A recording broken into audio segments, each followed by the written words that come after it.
Bilang isang Katoliko, nararapat po ba o tama bang i-confess sa pare or priest ang aking kasalanan? Yun po. Nagkasala ka sa pare, sabihin mo sa kanya, nagkasala ako sa'yo, no? Pero kung nagkasala ka sa nobyo mo, sa nobyo mo, ikaw, doon ka mangumpisal.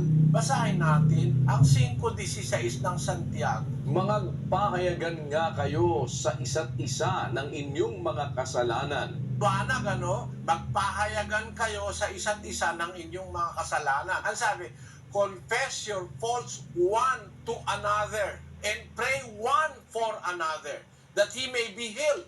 The effectual fervent prayer of a righteous man availeth much. Maliwanag, ipahayag nyo sa isa't isa ang inyong mga kasalanan. Sa Cebuano, sabi, busa, magsinugiray ang usa ug usa kaninyo sa inyong mga sala ug magampon ang usa alang sa usa aron mga ayo kamo.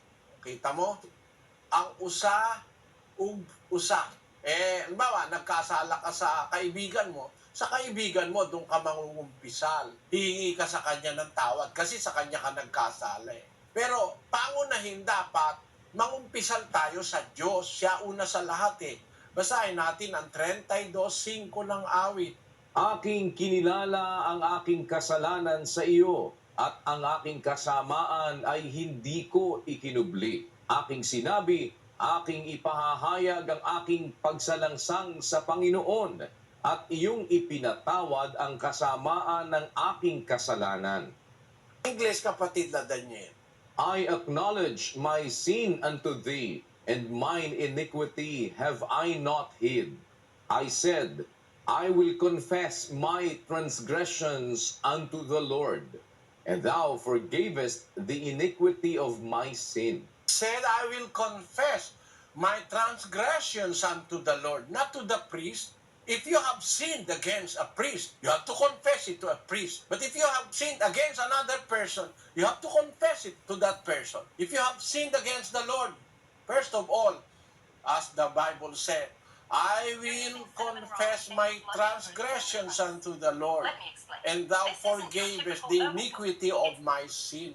Let us read that in Cebuano. Sabi, giila ko ang akong sala, nganha kanimo, ug wala ko tagoy ang akong kasalanan. Mingon ako, igasugid ko sa Ginoo ang akong mga kalapasan, ug imong gipasaylo ang pagkadautan sa akong sala. Kita mo? Maliwanag, kahit saan mo basahin Biblia. Mangungumpisal ka sa Diyos, tapos kanino pa? Doon sa kung kanino ka nagkasala, that is justice. Aaminin mo kung kanino ka nagkasala, mangungumpisal ka kung kanino ka nagkasala. Kasala ka sa kumpare mo, sa kumari mo, sa tatay mo, sa nanay mo. Punta ka sa kanya, umamin ka. Yun ang utos ni Kristo. Tapos ipapanalangin ka niya, papanalangin mo siya. Yun ang utos, kapatid. Sana naunawaan mo. Maraming salamat po, Brother Eddie. Salamat